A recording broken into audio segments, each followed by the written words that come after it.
Shalom, pemirsa TVRI dimanapun Anda berada. Senang sekali saya Vanessa Michelle kembali menemani Anda dalam program Mimbar Agama Kristen. Dan saya sudah berada di Gereja Dome of Bethany Palu. Di sini kita akan mendengarkan firman Tuhan dengan tema hidup yang dipulihkan. Sebelum itu, mari kita dengarkan pujian yang dibawakan langsung oleh Bethany Church. Saya percaya sukacita Allah ada di tempat ini, amin. Haleluya, haleluya. Kita mau memuji menyembah nama Tuhan. Dia Allah yang terbaik dan Dia Allah yang setia. Mari kita sorak-sorakan pujian kepada Dia. Bertepuk tangan untuk Dia. Haleluya.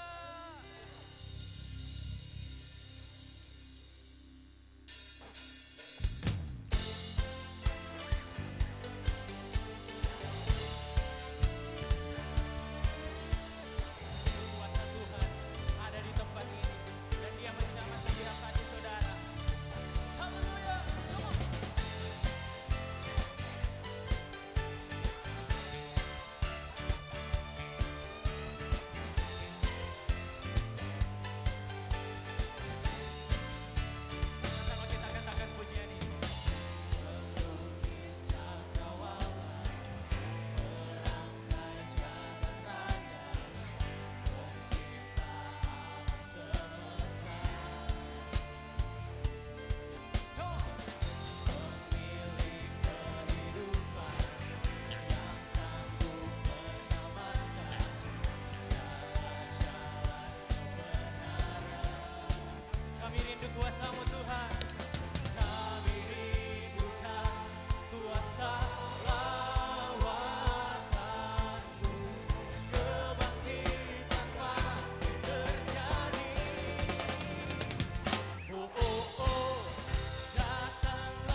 sempurna dalam hidup kami Tuhan. Terima kasih Bapa, kami bersyukur dalam nama Yesus, haleluya, amin. Terima kasih Tuhan. Roh-Mu yang hidup penuhiku, mengalir dalamku. Jiwaku tenang bersamamu dalam naunganmu. Ku buka hati untuk jamahanmu, berserah penuh di hadiratmu. Kau ambil alih seluruh hidupku di altarmu, menyembahmu. Roh-Mu yang kudus, pulihkan kami Tuhan. Roh-Mu yang kudus, pulihkanku. Engkaulah damaiku. Ku hidup oleh anugerah-Mu yang menyertai, yang menyertaiku, yang menyertai.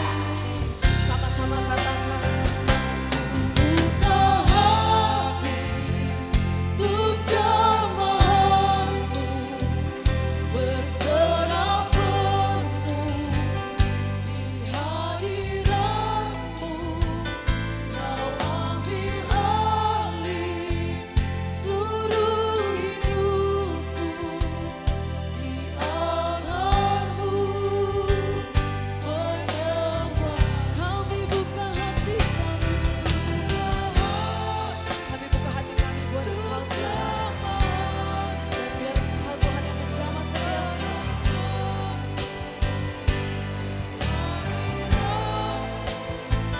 Kau ambil alih seluruh hidupku di altarmu, menyembah. Sekali lagi katakan, ku buka hati untuk jamahanmu, berserah penuh di hadiratmu.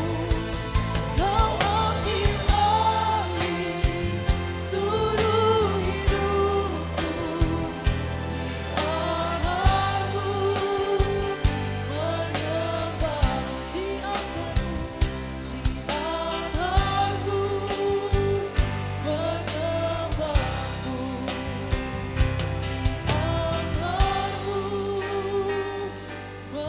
menyembahmu. Mari kita sembah Tuhan. Haleluya. Kami menyembah-Mu Tuhan. Kami bersyukur Tuhan buat kasih-Mu Tuhan. Kami bersyukur buat cinta-Mu Tuhan. Tak terbatas kuasa-Mu, tak terbatas kuasa-Mu. Haleluya. Kami bersyukur Tuhan, tiada yang seperti-Mu.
isi hatiku. Yes, Lord. Kemuliaan-Mu Kau janjikan, aku tetap percaya, ku percaya janji-Mu ajaib terukir dalam kehidupanku. Ku berserah di dalam kekuatan, ku percaya. Mari dengan iman kita naikkan pujian ini. Sungguh besar setiamu, Kau nyatakan bagiku. Kau Bapa yang selalu mengerti isi hatiku. Kemuliaan-Mu Kau janjikan, aku tetap percaya, ku percaya janji-Mu ajaib terukir dalam kehidupanku. Ku berserah di dalam kekuatan-Mu, hanya Kau segalanya bagiku. Ku percaya janji-Mu ajaib terukir dalam kehidupanku. Ku berserah di dalam kekuatan-Mu, ku percaya. Mari sekali lagi dengan iman kita naikkan pujian ini, kita katakan, tak akan ku takut, tak akan ku gentar, Kaulah imanku, Kaulah Tuhanku. Tak akan ku ragukan kebaikan-Mu di hidupku.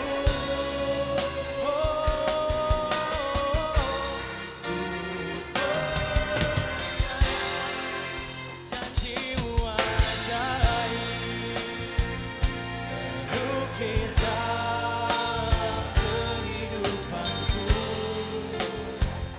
Ku berserah di dalam kekuatan-Mu, hanya Kau segalanya bagiku. Ku percaya, janji-Mu ajaib terukir dalam kehidupanku. Ku berserah di dalam kekuatan-Mu, ku percaya. Kami berserah Tuhan, ku berserah di dalam kekuatan-Mu,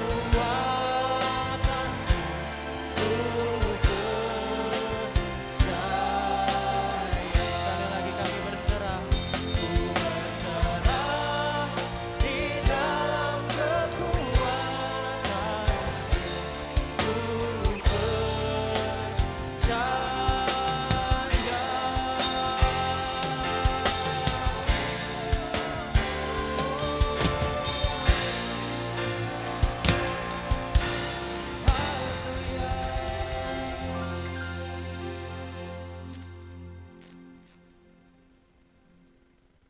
Ku berserah dalam kekuatan Tuhan dan percaya bahwa Tuhan sangat mencintai kita.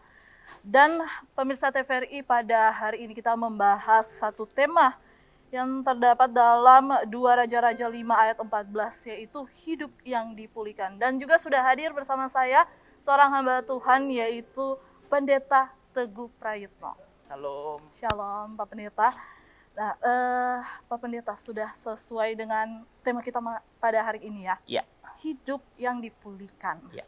Jadi sebelum kita masuk pada pembahasan kita di hari ini, kita buka firman Tuhan yang terdapat dalam 2 Raja-Raja 5 ayat 14. Firman Tuhan berkata, "Maka turunlah ia membenamkan dirinya 7 kali dalam sungai Yordan, sesuai dengan perkataan abdi Allah itu, lalu pulihlah tubuhnya kembali seperti tubuh seorang anak, dan ia menjadi tahir." Amin. Jadi sebelum kita membahas lebih dalam lagi soal hidup yang dipulihkan, kita dengarkan renungan singkat dari Pendeta Teguh. Ya, shalom saudara-saudaraku yang diberkati oleh Tuhan. Malam hari ini saya berbicara tentang hidup yang dipulihkan Tuhan. Saudara, berbicara tentang pemulihan, berbicara tentang kesembuhan, itu adalah sesuatu hal yang seringkali kita inginkan, kita rindukan, seperti di dalam firman Tuhan pada saat ini. Bahwa hidup yang dipulihkan itu tokoh-tokoh Alkitab itu ada begitu banyak, tetapi pada saat ini saya akan sedikit mengupas tentang kehidupan Naaman. Bagaimana Naaman hidupnya dijamah dan dipulihkan. Berbicara tentang pemulihan itu bukan cuma secara jasmani, tetapi secara rohani pun, bahwa kehidupan rohani pun kita perlu dipulihkan. Ada 3 hal yang Naaman dapatkan, yang Naaman lakukan, sehingga benar-benar bahwa kehidupan Naaman dipulihkan. Ketiga kunci tersebut adalah yang pertama, iman.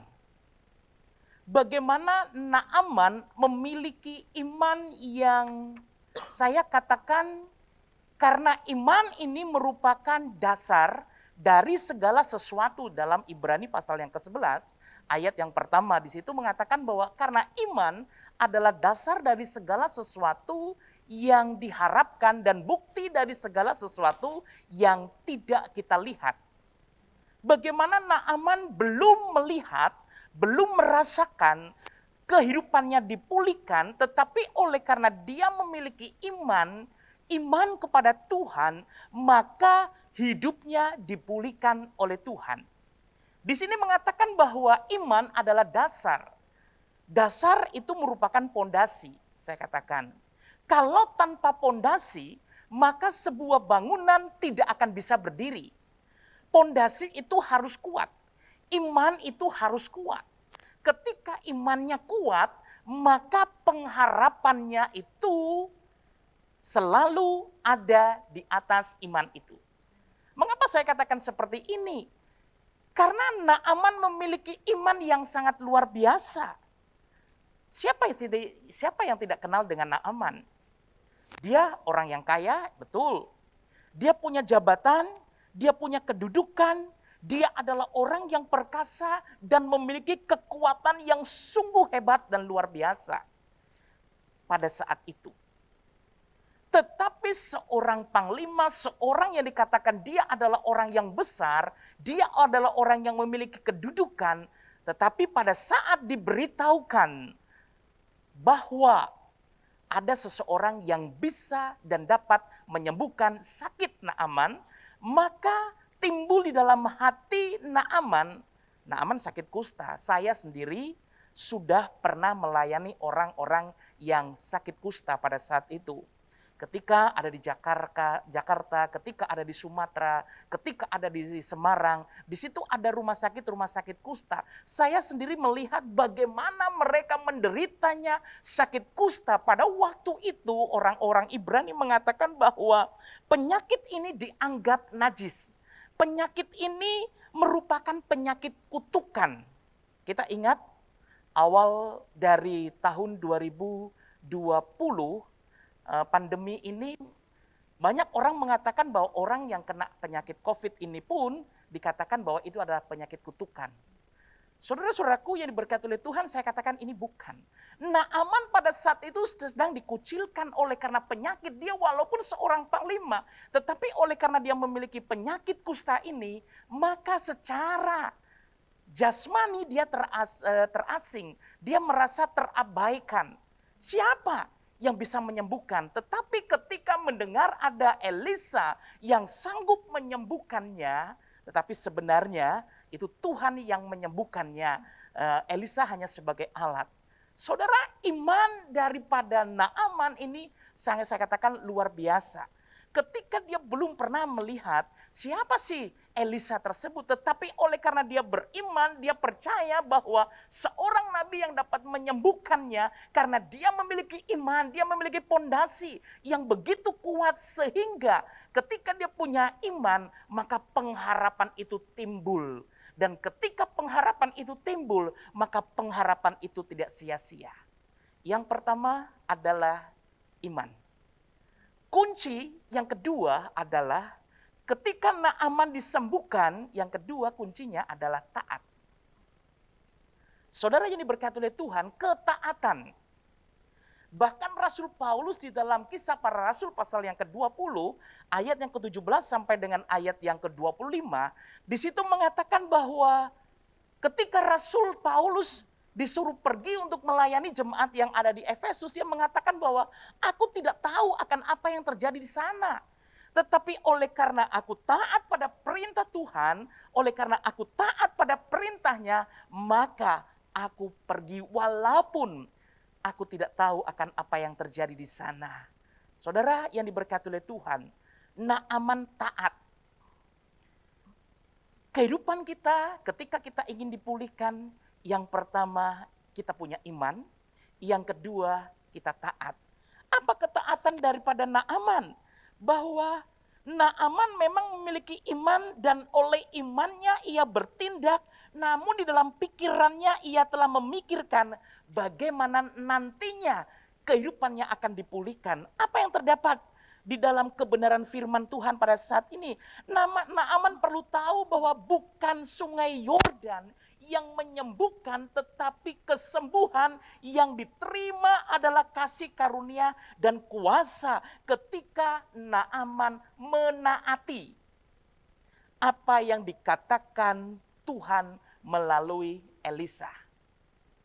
Saudara yang diberkati oleh Tuhan, kunci yang ketiga, kehidupan Naaman dipulihkan oleh karena dia memiliki 3 hal. Yang pertama iman, yang kedua taat, dan yang ketiga adalah kerendahan hati.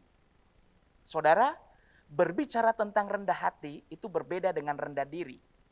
Rendah diri adalah melindar. Kalau rendah hati benar-benar, walaupun dia seorang panglima yang besar, dia memiliki kedudukan yang sangat luar biasa, kekuatan yang sangat luar biasa, bahkan dia sudah banyak mengalahkan ketika berperang mengalahkan bangsa-bangsa lain. Tetapi dia memiliki kerendahan hati. Tanpa dia punya rendah hati, saya percaya Naaman tidak melakukan hal tersebut. Tadi sudah dibaca pada ayat yang ke-14, di situ mengatakan, maka turunlah ia membenamkan diri 7 kali dalam sungai Yordan, sesuai dengan perkataan abdi Allah itu, lalu pulihlah tubuhnya kembali seperti tubuh seorang anak dan menjadi tahir. Kerendahan hati daripada Naaman itu menghasilkan pemulihan. Menghasilkan apa yang selama ini dia rindukan. Saudara yang diberkati oleh Tuhan, berbicara tentang Naaman, yang diperintah adalah Naaman memiliki dia memiliki jabatan, dia memiliki sangat luar biasa reputasi yang baik dan kedudukan yang tinggi. Tetapi apa yang dikatakan oleh, ya bisa dikatakan ajudan. Elisa menyuruh anak buahnya, suruh katakan kepada Naaman, mandi di sungai Yordan itu sebanyak 7 kali dan engkau akan sembuh. Yang dirindukan Naaman ini sebenarnya Elisa. Elisa bagaimana supaya dia bisa sembuh? Dia merindukan Elisa. Elisa datang berdoa, mendoakan tumpang tangan sehingga Naaman dijamah dan dipulihkan. Tetapi justru bukan Elisa yang datang, melainkan orang suruhannya. Saudara yang diberkati oleh Tuhan, menurut saudara ini bagaimana? Seorang pemimpin, seorang yang punya reputasi baik, seorang yang punya jabatan, seorang yang gagah perkasa, tetapi ketika meminta sesuatu, misalnya saja, saudara saat itu sedang sakit, saudara minta doa dari hamba Tuhan, pendeta datang untuk mendoakan saudara. Tetapi pendeta yang saudara inginkan tidak datang, justru misalnya saja, dia anak buahnya, atau justru dia pembantunya. Bagaimana, saudara kecewa atau tidak? Saudara pasti kecewa. Tetapi ini menunjukkan bahwa Naaman memiliki kerendahan hati. Kalau bukan dia punya rendah hati, maka dia tidak melakukan hal tersebut. Saudara yang diberkati oleh Tuhan, 3 hal ini. Hidup yang dipulihkan oleh Tuhan. Kalau saudara ingin dipulihkan, kehidupan saudara jasmani dan rohani terlebih itu, membangun hubungan yang intim dengan Tuhan. Akhirnya saudara-saudara yang diberkati oleh Tuhan, ketika dia melakukan 3 kunci ini, yaitu yang pertama iman, yang kedua taat, dan yang ketiga kerendahan hati. Maka bonus yang dari Tuhan adalah bukan cuma jasmani yang dipulihkan oleh Tuhan, tetapi kehidupan rohaninya pun dipulihkan oleh Tuhan, dan pada akhirnya dia menerima anugerah kasih karunia dari Tuhan sendiri. Kiranya Tuhan akan menolong, memberkati kita. Amin. Ya, benar sekali Pak Pendeta Teguh. Kunci utama pada saat kita ingin dipulihkan yaitu iman, taat, kerendahan hati. Ya, kita akan membahas lebih dalam sebenarnya apa itu dipulihkan, tapi setelah pujian yang satu ini.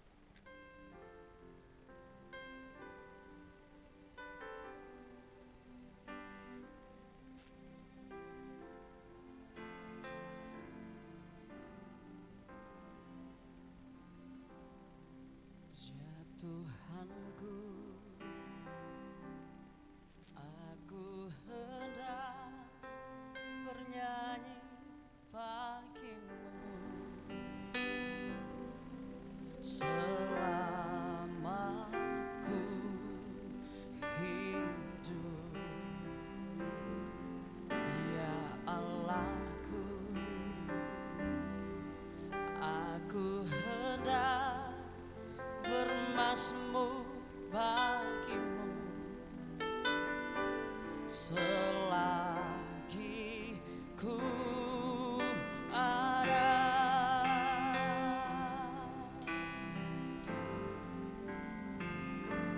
Ya Tuhanku, aku hendak bernyanyi bagimu selama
Satu pujian yang begitu indah pemirsa TVRI, dan kita masih membahas soal hidup yang dipulihkan. Tadi Pak Pendeta Teguh sudah cukup panjang ya menjelaskan bagaimana salah satu contohnya adalah Naaman yang merupakan orang besar ya, orang yang memang punya jabatan, tapi dengan 3 kunci yaitu iman, taat, dan juga kerendahan hati, akhirnya Tuhan memulihkan dia. Nah, sesuai dengan tema kita hari ini Pak Pendeta Teguh, apa yang dimaksud dengan dipulihkan atau pemulihan itu? Iya. Yang dimaksud dengan dipulihkan atau pulih itu kalau menurut Kamus Bahasa Indonesia itu mengatakan bahwa dia kembali seperti semula. Ya. Seperti semula. Artinya bahwa kata pulih ini sembuh atau baik seperti sedia kala. Dan di situ pada ayat yang ke-13 bahwa kehidupan Naaman, kulit Naaman yang kusta itu yang sebenarnya ada berbekas. Kalau saya melihat dengan mata jasmani saya, pengalaman-pengalaman yang tadi saya sebutkan bahwa mereka kebanyakan berbekas putih.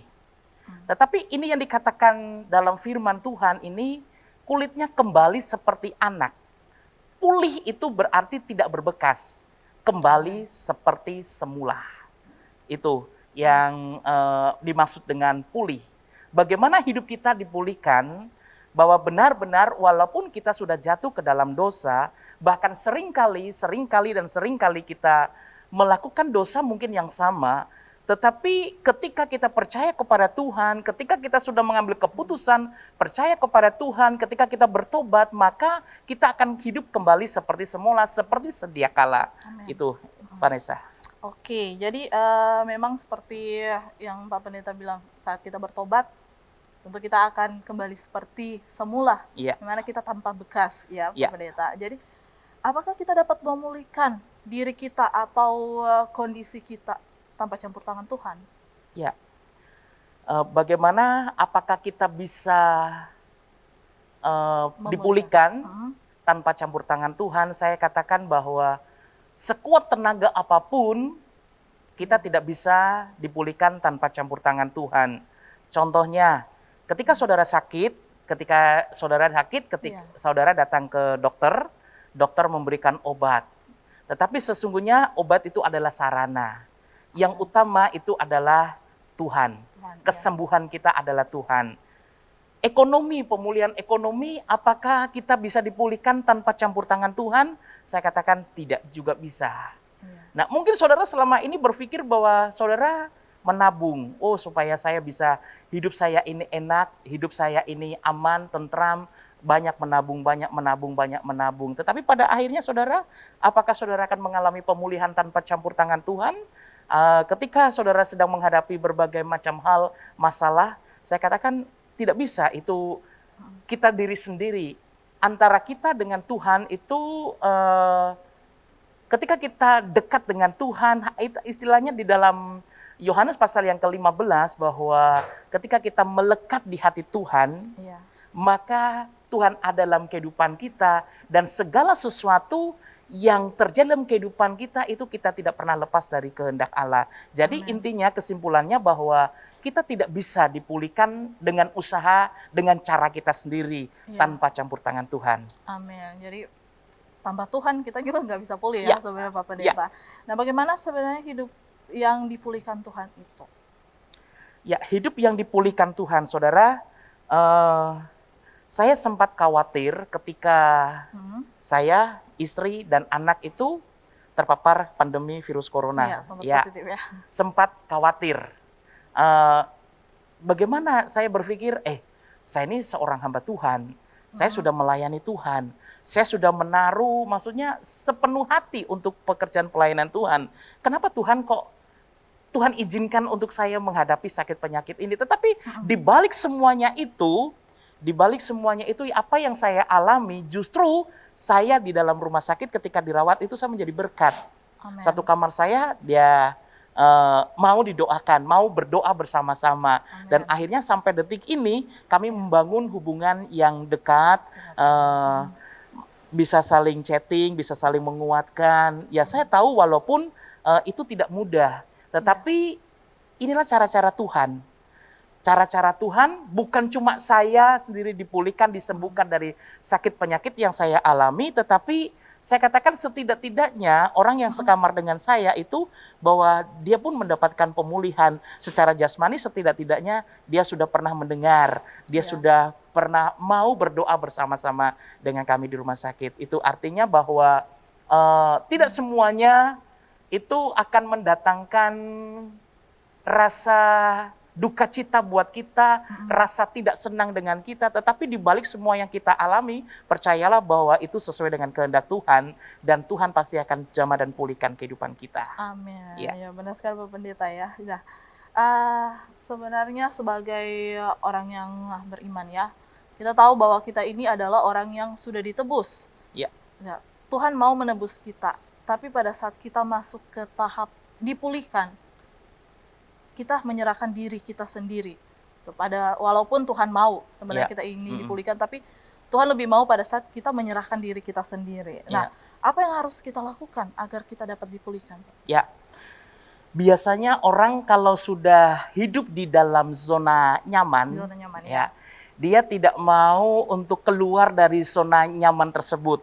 Padahal ketika kita mau keluar di dalam zona nyaman tersebut, maka ada rencana Tuhan yang Tuhan sudah siapkan lebih besar lagi, lebih dahsyat lagi, sehingga kita dapat mencapai apa yang Tuhan inginkan, apa yang Tuhan kehendaki itu ada dalam kehidupan kita. Itu intinya bahwa ketika kita mau keluar dari zona nyaman itu, maka sesungguhnya itu adalah proses.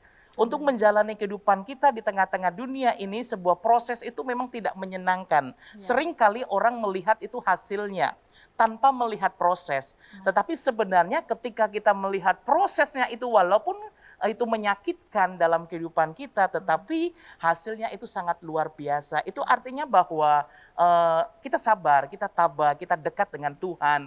Intinya ketika kita membangun keintiman dengan Tuhan, maka Tuhan pun akan memberikan kekuatan kepada kita untuk kita bisa melewati proses demi proses itu. Oke, ya. Jadi tetap dengan Tuhan ya, membangun hubungan yang intim dengan Tuhan. Jadi itu merupakan salah satu ciri-ciri orang yang sudah dipulihkan ya, Pak. Betul. Apakah cukup dengan kita seperti datang, ibadah, pujian, pulang? Ya, untuk membangun keintiman dengan Tuhan itu bukan cuma di hari Minggu. Ya, ada orang yang mengatakan, ada istilah begini, ketika mereka bertanya, kamu sebenarnya agamanya apa? Kristen. Ada istilah Krishna sama Krispa. Krishna Kristen karena Natal, Krispa Kristen karena Paskah. Nah, untuk membangun hubungan intim dengan Tuhan itu tidak cukup itu hari Minggu. Ya, datang, pujian penyembahan, mendengar firman, pulang. Tetapi biarlah kita boleh menjadi pelaku-pelaku firman. Ya, selain kita memuji serta memuliakan nama Tuhan, di hari Minggu ada altar keluarga. Nah, itulah yang kami bangun sampai saat ini, sampai detik ini, altar keluarga. Ya, walaupun anak-anak masih kecil, mau dan tidak mau, ya secara rohani kita harus mendidiknya. Karena karakter terbentuknya anak itu sebenarnya dari keluarga. Karena dalam keluarga itu ada begitu banyak waktu yang bersama-sama dengan kita. Kalau hari Minggu itu cuma berapa jam kita bisa memuji Tuhan serta memuliakan nama Tuhan. Ya, keluarga intinya membangun altar hubungan intim dengan Tuhan. Jadi dimulai dari komunitas terkecil keluarga. Karena memang membangun hubungan intim dengan Tuhan itu dimulai dari diri sendiri, kemudian mempersembahkan keluarga ya, Pendeta. Nah, bagaimana dengan kasus kita tetap manusia yang masih dalam daging, pasti akan melakukan kesalahan. Apakah manusia yang sudah dipulihkan atau seseorang yang sudah dipulihkan pada saat melakukan kesalahan, dia udah dinyatakan bobrok atau bagaimana? Ya, itulah yang disebut salah satu karakter atau sifat Allah. Allah adalah kasih. Secara daging kita lemah, ya, tetapi percayalah ketika kita dituntun oleh Roh Kudus Tuhan dan Roh Kudus Tuhan ada dalam kehidupan kita, maka walaupun merasa diri bahwa kita ini bobrok, tetapi dengan kedua tangan dia tetap menyambut kita. Amen. Ya, dia menyambut kita dengan apa adanya kita. Dan dengan kasihnya dia tetap mengatakan, mari kepadaku, engkau yang letih lesu dan berbeban berat. Walaupun engkau sudah bobrok, tetapi aku menciptakan engkau ini dan aku mempersembahkan darahku ini dengan darah yang sangat mahal. Ya. Datang kepadaku, maka aku akan kembali pulihkan. Intinya intinya adalah bahwa kita mau menyadari diri bahwa ketika kita jauh dekat dengan Tuhan, maka kita kembali kepada Tuhan. Maka Tuhan dengan kasihnya, dia akan menerima kita apa adanya kita. Amin. Jadi apapun yang kita lakukan, kesalahan tetap kembali pada Tuhan ya. Ya. Oke, Pak Pendeta, sebenarnya apa saja kunci agar kita itu dapat dipulihkan oleh Tuhan? Ya, berbicara tentang apa saja kunci untuk kita bisa hidup dipulihkan Tuhan, itu banyak, kuncinya itu banyak. Tetapi tadi saya sampaikan itu saya mengambil contoh dari kehidupan Naaman, dan orang-orang yang dipulihkan Tuhan itu di tokoh-tokoh Alkitab ini yang kita baca ini banyak. Contohnya Ayub, Paulus dan lain sebagainya. Tetapi salah satu Tuhan Yesus ya. Iya.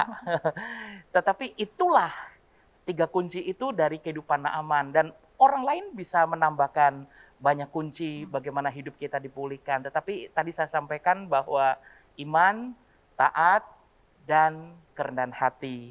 Dan masih banyak lagi saudara bisa bagaimana menilai kehidupan kita dipulihkan oleh Tuhan. Dan saudara bisa tambah-tambahin dengan kita membaca firman Tuhan, maka ada sesuatu hal yang baru dan perlu kita melihat bagaimana kehidupan kita dipulihkan oleh Tuhan. Amin. Jadi tetap kunci yang seperti Naaman ya Pak Pendeta. Ya. Kita punya iman, taat, dan kerendahan hati. Nah, saya tertarik dengan salah satu contoh. Seperti tadi bilang, salah satunya adalah Tuhan Yesus sendiri. Ya. Itu bagaimana Tuhan punya kerendahan hati untuk Ya. dibaptis oleh Ya. Yohanes Pembaptis. Ya. Apakah itu termasuk dari pemulihan pada saat kita menyerahkan diri kemudian dibaptis? Nah, seperti contoh dalam cerita Tuhan Yesus dibaptis oleh Yohanes, apakah itu salah satu cara agar kita itu mendapat pemulihan dari Allah? Ya. Setelah kita mengakui dosa, setelah kita bertobat, maka tanda pertobatan itu kita dilahirkan kembali. Iya. Dilahirkan kembali dengan berbagai macam cara, tetapi yang Tuhan inginkan adalah membenamkan diri, artinya bahwa kita meninggalkan dosa-dosa kita yang lama. Dan ketika kita meninggalkan dosa-dosa yang lama, ketika keluar dari air, kita akan menjadi manusia-manusia yang baru, manusia yang diberkati Tuhan, manusia yang diurapi Tuhan, dan Tuhan punya rencana kehidupan yang indah untuk kita semua ketika kita kembali kepada Tuhan melalui pertobatan, melalui dengan cara baptis tersebut. Oke, jadi termasuk kunci juga ya, Iya. sebenarnya menyerahkan diri, mengaku dosa, Ya, itu. dan bertobat. Ya. Nah, Pak Pendeta, pada saat kita sudah dipulihkan seperti Naaman, seperti itu, bagaimana caranya kita itu menyatakan bahwa kita adalah orang yang dipulihkan atau memanifestasikan semua yang telah Tuhan berikan kepada kita dipulihkan? Ya. Tanda-tanda orang yang dipulihkan oleh Tuhan, saya garis bawahi, itu dia berbeda dari kehidupan yang lama. Dengan tutur kata, dengan bahasa, dengan cara hidup kita, orang bisa menilai bahwa benar-benar orang ini sudah dipulihkan, benar-benar orang ini sudah bertobat, benar-benar orang ini sudah lahir baru. Ini adalah tanda-tanda atau ciri khas dia bagaimana hidup dia sudah dipulihkan dan dijamah oleh Tuhan.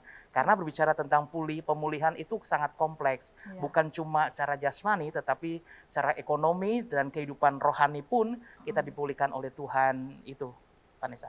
Oke, kalau misalnya kita kehilangan satu kunci, seperti contoh tadi iman, taat, dan kerendahan hati, apakah kita bisa dipulihkan? Bisa. Bisa Kita punya juga? kunci-kunci lain. Masih Iya. salah satunya iman, karena Ya. di Ibrani 11 ayat 1, iman adalah dasar dari segala sesuatu yang kita harapkan dan bukti dari segala sesuatu yang tidak kita Kita lihat. lihat. Ya. Nah, bagaimana dengan pada saat kita kehilangan iman kita? Kehilangan? Kehilangan iman kita. Ya. Kalau iman itu, kalau kita kehilangan iman, itu kelihatannya tidak bisa karena iman adalah dasar. Iya, dasar.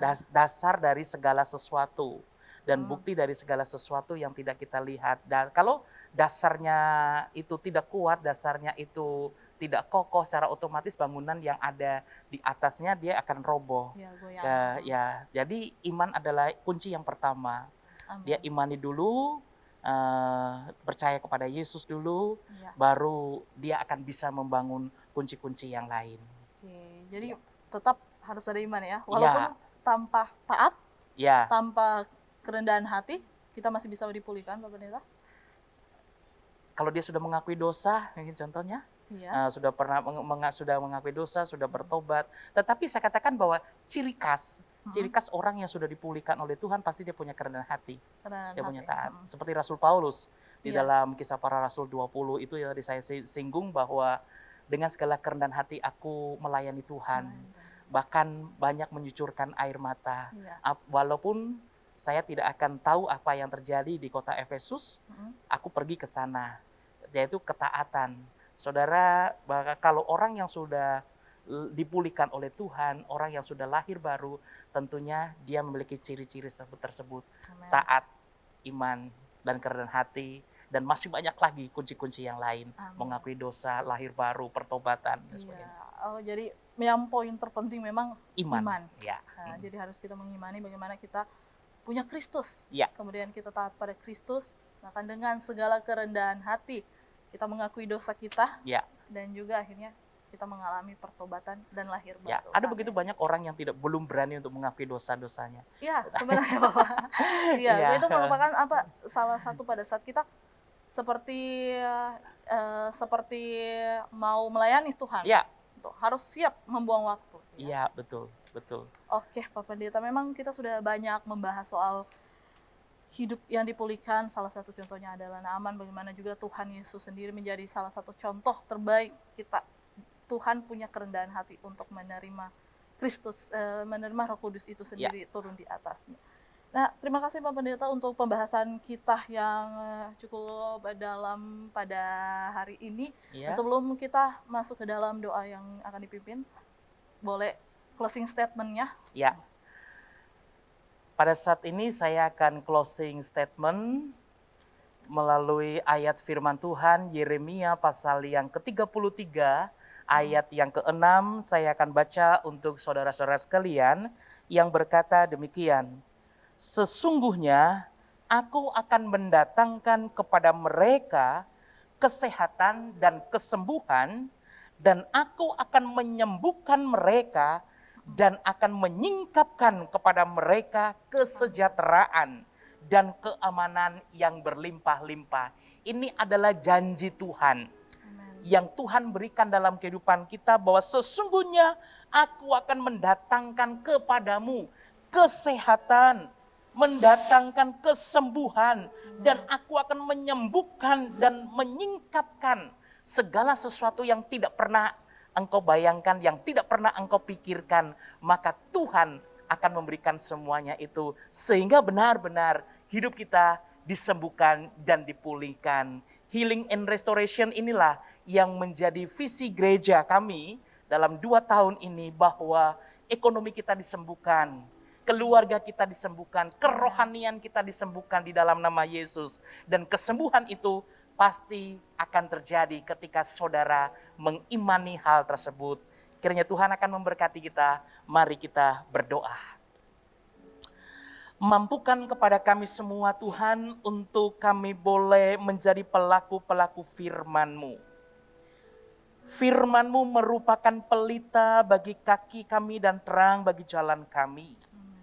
Kami tanpa Engkau Tuhan tidak dapat melakukan segala sesuatunya. Kami hidup oleh karena kasih dan anugerah-Mu. Biarlah ketika kami menjalani hidup ini, kami menghargai karya keselamatan-Mu yang besar untuk kami semua. Sehingga benar-benar hidup kami disembuhkan dan dipulihkan. Kami percaya Tuhan bahwa melalui kebenaran firman-Mu ini dapat menguatkan bagi saudara-saudara sekalian. Inilah kehidupan kami Bapa. Sempurnakan doa kami, karena di dalam nama Tuhan kami Yesus Kristus kami sudah berdoa dan mengucap syukur. Amin. Amin. Puji Tuhan, terima kasih sekali lagi Pak Pendeta Teguh Prayitno. Dan demikian pemirsa TVRI Mimbar Agama Kristen hari ini. Semoga firman Tuhan kita terus menyertai kita dalam kehidupan kita. Saya Vanessa Michelle pamit undur diri. Shalom. Shalom, selamat malam.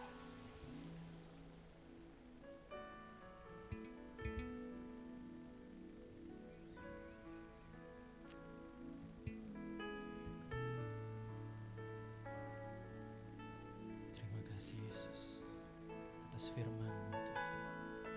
Biarlah firman-Mu dapat hidup di dalam hati kami Tuhan.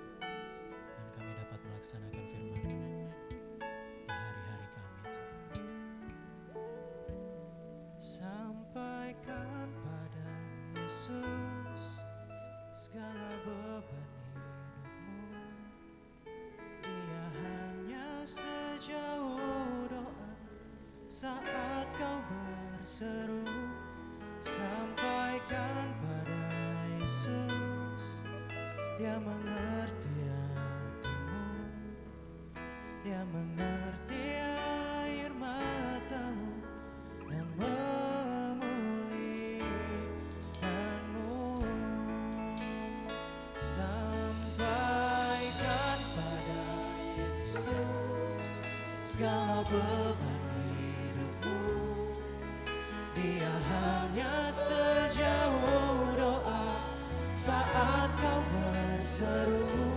Sampaikan pada Yesus, Dia mengerti hatimu. Dia mengerti air matamu dan memulihkanmu. Sampaikan pada Yesus segala beban hidupmu. Dia hanya sejauh doa saat kau berseru. Sampaikan pada Yesus, Dia mengerti hatimu. Dia mengerti air matamu dan memulihkanmu.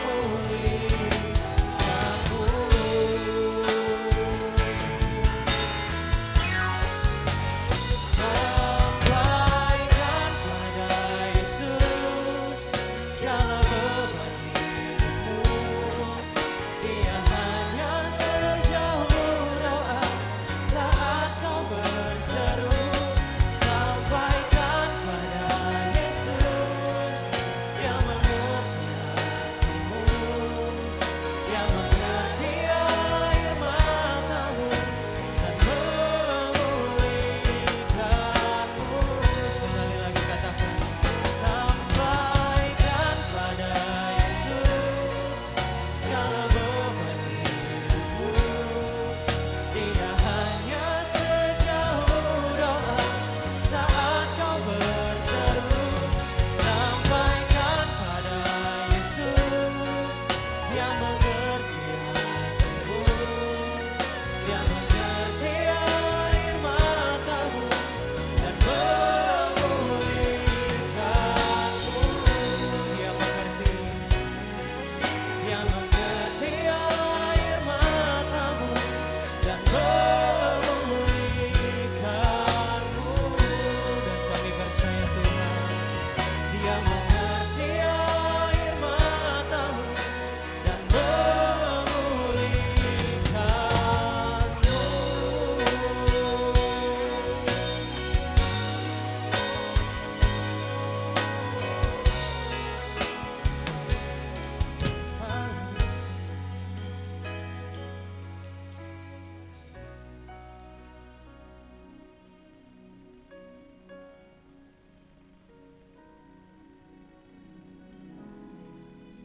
Yesus, terima kasih Tuhan.